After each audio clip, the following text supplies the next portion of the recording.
Hi again, or hello again.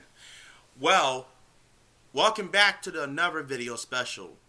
Today we're doing part 2 of the 60th video special, part 2.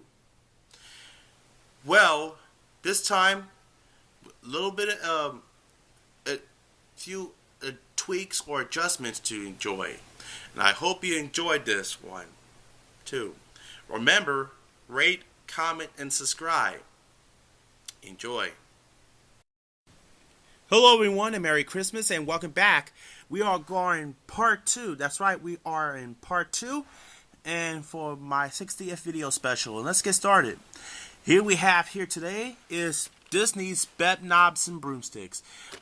Great for fun to watch. This is a entire family to watch.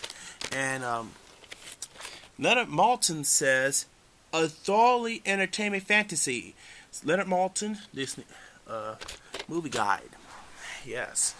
And here's the plot. By the way, during the 1940 London Blitz, a family of 3 siblings, Charlie, Carrie, and Paul Rawlins, are evacuated to a small village town of Pepperidge Eye. They are placed in care of a Legatine prince, who reluctantly accepts the trio into her home.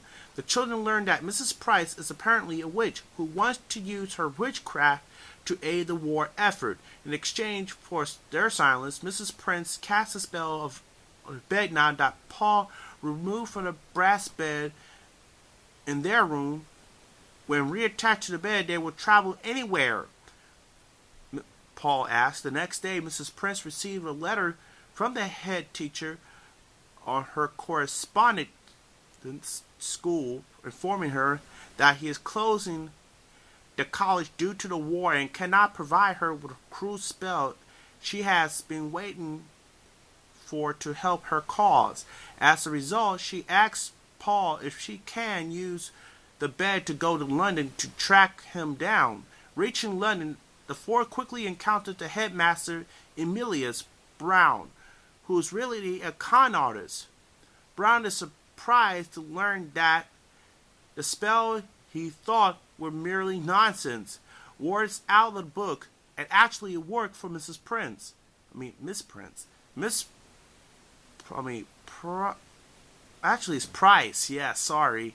Mrs. Price asks her to see the book. Emilius takes the group to a mansion when he's currently residing, which was abandoned due to an unexploded bomb in the garden. While the children explore their home, Brown shows Mrs. Price the book, in which actually torn in half, thus explaining why he closed the college before sending out the final spell. Brown and Miss Price travel to Portobello Road with the children to search at many stalls, carts, and old books. They search the attraction of a spy named Swinburne, who works for the man who known as the Bookman, who has other half the book. Mrs. Prince and the bookman Miss Price and the bookman exchange for their hauls. But completely text doesn't exactly contain the spell itself. It simply states that the indestructible medallion known as the Star of Asatruth. Bookman tells the group that during Asatruth's life, the wizard used his magic to imbue the animals that he kept encaged in chains with allotropism. How you pronounce it?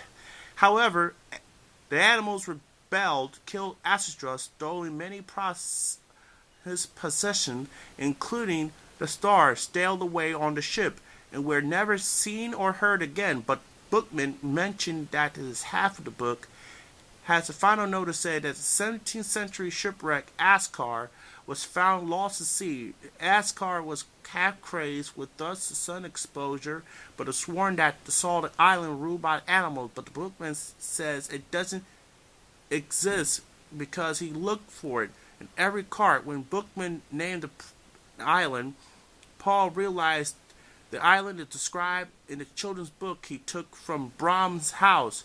Before the bookman can get to the book, Mrs. Price, Brown, and the children escapes in a magical bed and travel to the island Naboo. Naboo. Naboo. I forgot how to pronounce it. Intently, it landed on a nearby lagoon. The group is caught by the bears fishing in the lagoon. The bear receives no people are meant to be on the island by the order of the king. The bear leads the party to meet the island's king, a lion. The king is upset because nobody volunteers to referee the royal score match. Brown, convinced that the king he can refer the match. He observes the star of Astaroth hangs on the king's neck while being trampled upon several times by wild animals. Following the game, Mr. Brown secretly switched the star with his referee whistle. The group escaped on a magical bed. Upon returning to home, Miss Price, discovers that the star had disappeared and cannot leave the fantasy world. Fortunately, Paul reveals that the word is substitutely locomotive. The spell has been in his book all along. Miss Price attempts the spell which gives an emulate object ability to move of her own, but is unable to control. Later, Mrs. Prince and the children are informed that they've been located, both are comfortable with each other. Yeah. Well, I can't show you too much because any more plotline because YouTube is giving a time limit. So yeah. Anyway, Bedknobs and Broomsticks. This is a great movie, and it says at the end, Mr. Brownlee enlists and departs with an escort from the local home guard and promised to return. Charlie bemoans that the adventures are over. Only Paul revealed that he still has a magical bedknob, implying that the Leafs can go anywhere they like. The movie is great, including Angela Lansbury, David Tomlinson, Roddy McDowall, John Erickson, Bruce Forsyth. Plus, the children are Sidney O'Galley, Ron Snart, and Wellington. Yeah. Great. Reginald Owens is in there from A Christmas Carol. Yeah. And let's take a look. By the way, here's the spine. So, in the back.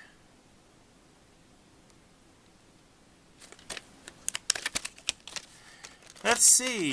This one has a sticker label, and the print date is right here. March 31st, 1997. It does have the green FBI warning screen, 1992.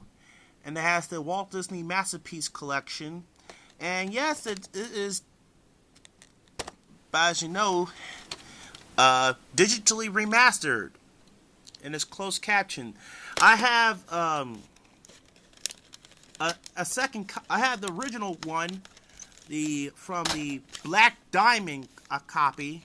Yeah, actually not the Black Diamond. The 1986 one with the neon. Then my copy, the second one I have, has the red FBI warning screen and the Walt Disney neon. Not neon Mickey, the Mickey Sorcerer, 1986. I had the second. I had the other copy is somewhere in the house. Anyway, Bedknobs and Broomsticks is great for the entire family, and if you're looking for this movie, I recommend to get this one. So that's it from here, and wish happy holidays and a safe Merry Christmas.